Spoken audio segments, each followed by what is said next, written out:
What's up, guys, and welcome back to the That Was Yesterday podcast. I'm your host, Joe Carabase, and today we are talking about the big four things women need to know when in and around menopause that often just do not get talked about enough. Now, look, I get it. I'm not a woman. I will have no idea what it actually feels like to ever be in menopause, but here's what I know. I've worked with thousands of women in and around menopause over the last almost 20 plus years, and there are patterns and there are things that work and there are things that you need to know. Number one is that one of the things that will happen before you experience typical symptoms of menopause, like hot flashes and stuff like that, is what a lot of women describe as their metabolism falling off a cliff, as if whatever's worked up to that point doesn't work to the same extent that it once did. That is essentially what I call the rule of thumb of menopause. And so I see women who have taken care of their bodies and their health really good their entire life, but all of a sudden they're noticing that gap, and no matter what they do, they're not able to get rid of that extra little fat that has now appeared that never was there. Or women who have kind of been all right up and down, but when they really wanted to focus, they could lose the extra, and then that no longer works. No matter what they're doing, what's worked in the past is not working. And then, of course, it's people who maybe have had long spells of taking care of themselves, have gained a lot of weight over the years, or maybe unfortunate line of events, whether some sort of autoimmune disease or some sort of surgery, injury, financial downshift, personal issue, whatever happens that throws you off track, and you already had a pretty sizable way to go, and now it's just like you feel like you're staring up Mount Everest, and then menopause sets in, right? And that can make ever getting started that much harder. There are a lot of the same issues ultimately, is that you're stuck. And so what we need to think about ahead of time is that when that metabolism is going to slow down, we have to think about what can we do to prevent our metabolism from slowing down. In other words, how can you increase your metabolism? See, a lot of women focus on weight loss. That is not the key. That is not the plan. Because if you focus on weight loss, what's going to happen? And I get why you would, right? It's frustrating. You're cutting your calories, cutting out carbs, cutting out alcohol. The scale's not moving. It's frustrating. So you think that you have to have less, right? But the problem with that is whenever you're eating significantly less, you're going to in turn slow your metabolism down, because your body's going to lose mostly muscle, because muscle is costly to keep, and muscle is also metabolically active. But because you're taking in such little calories, your metabolism, your digestion, your elimination, all of these systems slow down. It's not healthy for your body long term, but in the short term, your metabolism is slowing down. And so while you do lose some weight, it's mostly muscle and the metabolism slowing down. And that is why so many of us yo-yo, because we're cutting things out that we don't want to cut out. And anytime we tell your brain no, it's going to want it more. And so whenever we go back to that food, we're going to eat it a lot more than we probably were to begin with. And then the metabolism slowing down and you're losing a lot of muscle. So the yo-yo becomes much worse, right? You lose 10, you gain back 20. You lose 20, you gain back 30. And over time, the weight that you lose in these spells of weight loss you're not cutting into that deficit. What you're really doing is losing the extra that you've gained after the last time you've lost the weight. And so this is terrible for the body and it's horrible for the psyche. And so I hate to see women go through it. And so when you are approaching a metabolism slowdown, focus on increasing your metabolism, not weight loss. So what does that mean? Well, first of all, you got to make sure you're having enough calories, but particularly protein. You want to make sure that you're watching your amount of carbohydrates. That is something that you do want to decrease, as well as your fats. I'm not going to get too far into the weeds on this because I've talked about this in various other shows. However, you got to keep that in mind. So you focus more on protein. Don't worry so much about cutting your calories. Focus on increasing your metabolism through your timing of what you eat, such as intermittent fasting is another good way to go. And then, of course, here at Define, we have our metabolism boosting weight loss pod, which is like you're laying down on a beach, noise canceling headphones, you're in the warmth, you're just relaxing. There's actually a lymphatic massage. Close your eyes, you reset, and in that time, you would have burned at least 150 calories. Some have burned up to 300, but your metabolism elevates. So that's a great way as well. And so many of our patients love it. Then, of course, exercise and workout. So the harder you work out, the more it's going to increase your metabolism. But here is the issue.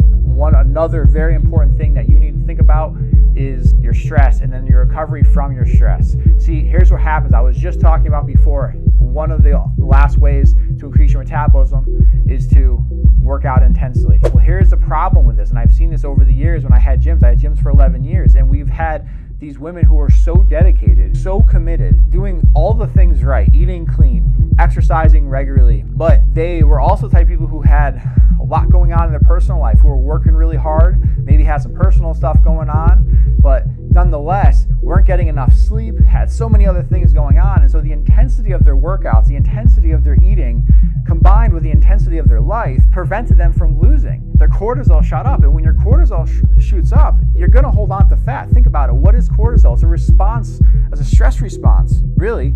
And if you think about where that actually started, it was from early on in our evolution. When our ancestors, when cortisol shot up, they needed to protect themselves. It was a good old fight or flight. So when your cortisol would spike up, just think about it. In a near-death scenario, would you want to eliminate?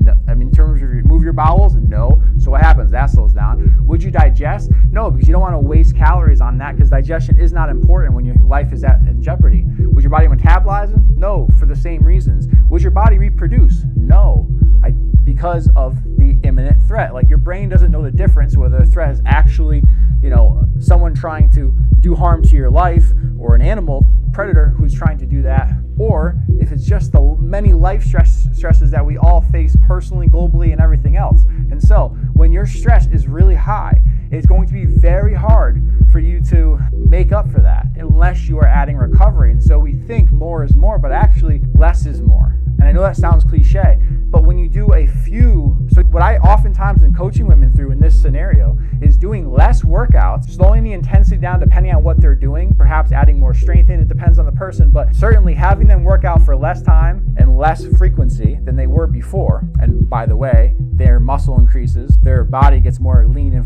and they look more like they wanted to work with working out less, which is ironic, yes, but nonetheless, it happens. And then we obviously make some nutritional changes, but the big thing we do is we work in recovery. And as somebody who wants to work out hard all the time and have 1,000,001 things going on in my life, especially, my kids mean the world to me, but any parent can agree. Young kids, it's a lot of work. You constantly have to be on, and that is not complaining. That is the best privilege in the world, but it is something we need to acknowledge because it does affect our recovery. And so you have all this stuff going on. If you're not recovering, guess what? It doesn't matter how hard you work out. You could actually put yourself in a situation to store fat and potentially hurt yourself. And so that's one thing that you'll notice when your body is not recovering through menopause, is that whatever pain you have tends to worsen. Now, I'm not trying to be pessimistic here. I'm just speaking from experience of working with so many women who have gone through this. Like, it's not 5, 10, 15. I'm talking hundreds, if not thousands of women who have gone through these issues. There are patterns. You cannot deny patterns. And so what tends to happen, chronic ankle issue, knee issue, whatever it is, those worsen. And so why is that important with stress and recovery? Well, because if you have those issues, that means your body has to provide resources to them. They're probably inflammation, which then takes, that can affect your immune system, the more internal, inflammation you have. And so that obviously has its string of issues. But, blood flow can also be affected, and the amount of, how your body circulation. There's so many things that can affect, the injured areas, and that then has a downstream effect to the rest of your body. And so that leads to more injury. That can lead to stomach, all sorts of other issues that can happen. And so the ultimate sort of end point here is that the body, the brain only have so much internal resources to recover from all that you're doing.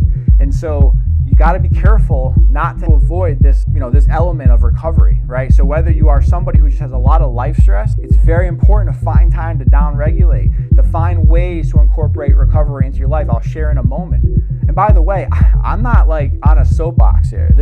I own a wellness center, and these are things that I'm actively working on because it's hard.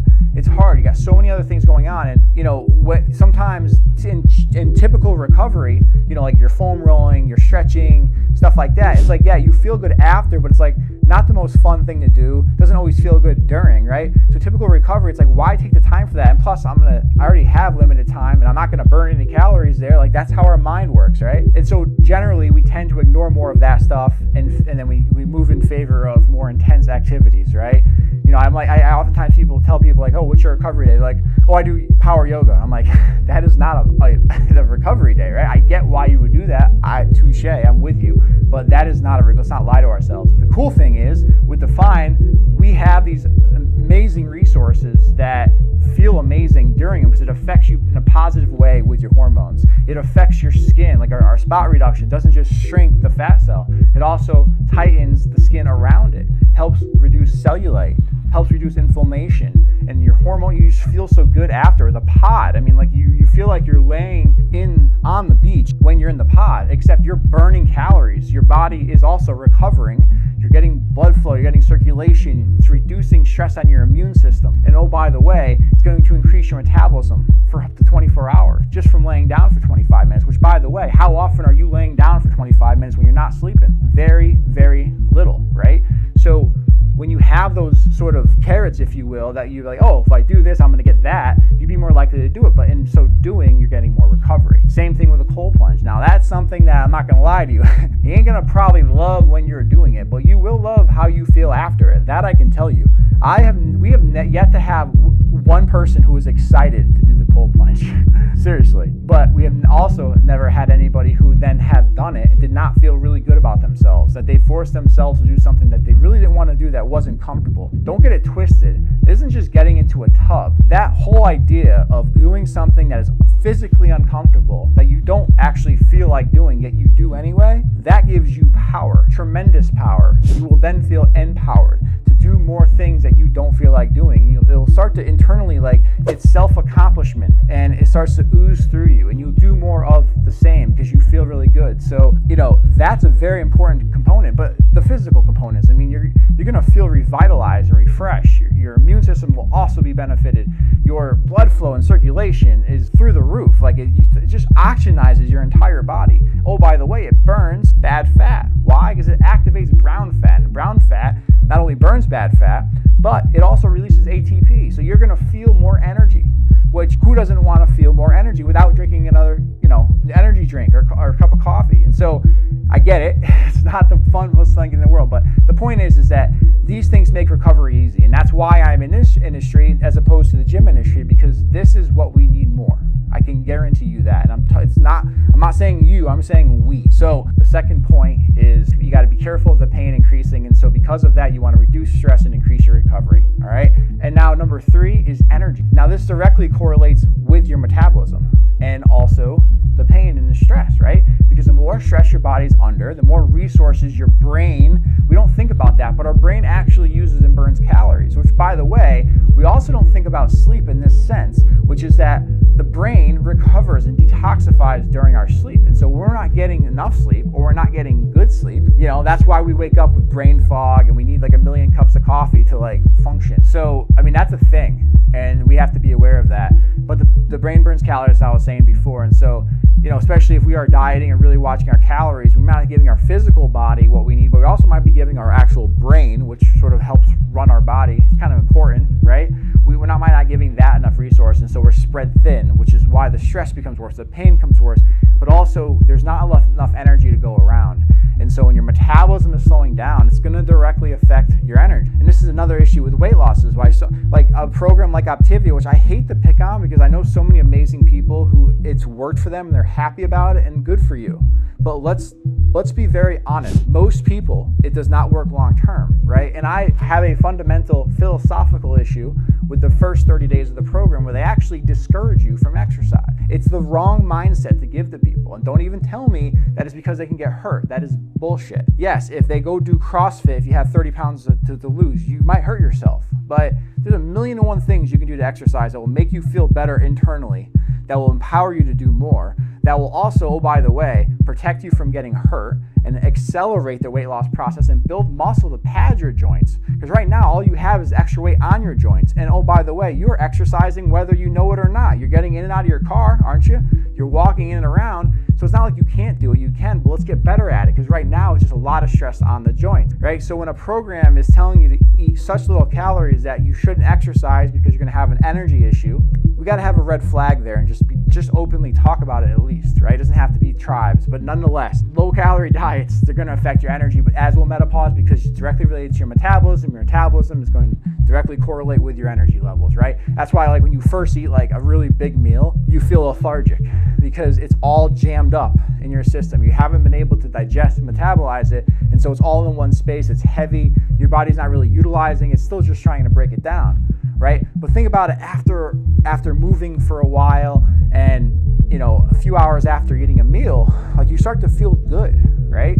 So energy is something else to be aware of, and the answer is not more energy drinks or more coffee. And again, I love coffee. I'm guilty of this myself, and I can tell you from personal experience, especially when I was bodybuilding for a show, having a high protein diet, smaller amount of fiber and vegetables, and then drinking a lot of coffee because such low calorie getting ready for a show, which by the way, I know that I just said not to do low calorie otherwise, but there is a distinction between dieting and then competing. Competing isn't the most healthy thing in the world. Let's just also be honest there. But it's such a short period of time, and if you do it right, you're really being careful and you're monitoring in certain ways. But nonetheless, getting down to that low, the bodybuilders who step on stage are the least healthiest people in the room at that point. So that is a real thing, right?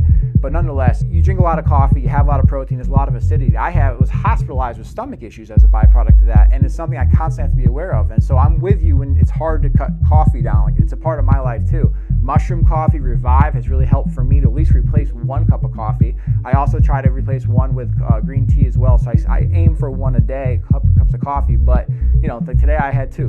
What are you gonna do? I got very little sleep last night. My son wouldn't sleep. It's life, right? We got to do what we can. There's no perfection out there. We just do what we can. Focus on getting a little bit better every day. That's it. That's all we can do. So anyway, we talked about metabolism. We talked about pain. We talked about energy. So the final thing we need to think about when it comes to menopause is sarcopenia. Now, sarcopenia is a natural degeneration of muscle tissue that happens over time. The issue with this is that generally when you're hitting menopause, it can start as early as 37, but it's mainly mid-40s and up. Well, when this starts to set in, generally speaking, the rate of sarcopenia, which is a natural loss of muscle tissue over time, starts to accelerate. Now your metabolism is slowing down from menopause, but also your rate of muscle loss is increasing together, right? Which is why it's so easy to gain fat, aka gain weight for women during that time. But the point is, with sarcopenia, we have to be aware of it. Why? Well, because if you're not someone who's regularly doing resistance training, which I get, maybe there is an injury that precludes you, maybe not. Maybe you're just not doing it, you don't know how to do it, that's okay. We can definitely teach you. We have beginner programs, we have non-weight bearing, seated workout plans. No matter where you're at, you can do it, no matter what you got going on. But the point is, if you're not doing it, it's okay, but you definitely want to think about doing it, right? And if you are currently doing it, and you are resistance training currently, you also have to worry about sarcopenia. Why? Well, because just like we said with menopause, whatever's worked up to that point won't work to the same extent that it once did because the metabolism slows down. The same can be said with sarcopenia, because as your muscle loss increases, the resistance training that you're already doing, you're just trying to keep at bay with what you're losing through nature. And so your protein intake will increase even more if you are someone who's working out. But really for all women is that when you're losing muscle more rapidly, a very easy thing we can all do is make sure we're having enough protein, which 0.8 to 1.25 grams per pound of ideal body weight per day of protein, that's generally grams of protein. That's generally a good way to go about it. However, there's always outliers, and some people have inherent restrictions, but that is a good rule of thumb nonetheless. And so resistance training, making sure you're getting enough protein, but be really though, think about what that really means. You're losing more muscle, that's slowing down your metabolism. We talked about that. That's not good, obviously, especially when your metabolism might be already slower. And in some cases, a lot of women's metabolic age, I would actually say on average, is about 10 to 15 years older than their biological age. Why do I know that? Well, because we measure it and I see it every single day. We get hundreds of people in here weekly. We see it. These are patterns. So we know how to address these patterns. But I'm just saying the metabolic thing is a real issue that we just need to be aware of so that we can make some change to improve it. The next thing though is as you're losing more muscle, it's harder on your body. It's more on your joint. And so the simple tasks that were before, anybody who has the extra weight to lose, who is in their mid-50s can attest to this. You're losing muscle, you have extra weight, it's a lot more stress on your joints. Just imagine anybody, I don't care what weight you are, what level you are, imagine doing the most simple of tasks with a 20-pound vest on you. It's not as easy as you would think. It's very heavy, in fact. So imagine the extra weight you have and what that's doing to your joints, right? So you want muscle there to cushion it. So we don't want to lose muscle in that way. And so again, sarcopenia is a part of aging because as you age, from an evolutionary perspective, you don't need muscle, right? And I don't agree with that, obviously, but that's kind of what our brain and our body are on the path to do if we don't step in and are intentional about what our strategy. So we can help with you every step of the way, whether you're a beginner, whether you're somebody who is on and off, kind of feeling like you're stuck, or if you're somebody who is this close away, or just that little extra little bit, whatever that might be, we can help. And so, as always, reach out to us, definewellnesscenter.com, and we would love to help in any way we can.